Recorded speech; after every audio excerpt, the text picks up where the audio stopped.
मैहर की शारदा भवानी तोहार गुण कैसे बखानी। मैहर की शारदा भवानी तोहार गुण कैसे बखानी। ऊंचे पहाड़ों मैया तोहरा मंदिरवा, ऊंचे पहाड़ों मैया तोहरा मंदिरवा। चमके सूरतिया सुहानी तोहार गुना कैसे बखानी। चमके सूरतिया सुहानी तोहार गुण कैसे बखानी। मैहर की शारदा भवानी तोहार गुण कैसे बखानी। मैहर की शारदा भवानी तोहार गुण कैसे बखानी।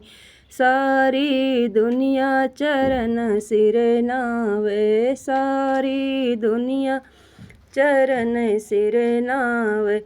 गावे सुर नर मुनि ज्ञानी तोहार गुण कैसे बखानी। गावे सुर नर मुनि ज्ञानी तोहार गुना कैसे बखानी।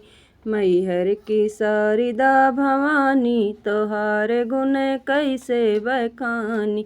मैहर की शारदा भवानी तोहार गुण कैसे बखानी। मैया दुआरे एक अंधा पुकार, मैया दुआरे एक अंधा पुकार। मोर दुख हरो महारानी तोहार गुण कैसे बखानी।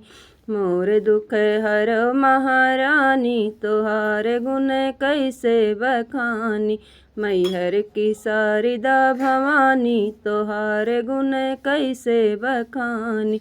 मैया दुआरे एक बाजिन पुकार, मैया दुआरे एक बाजिन पुकार।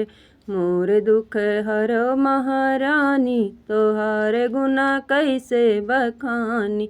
मोर दुख हरो महारानी तोहार गुण कैसे बखानी। मैहर की शारदा भवानी तोहार गुण कैसे बखानी।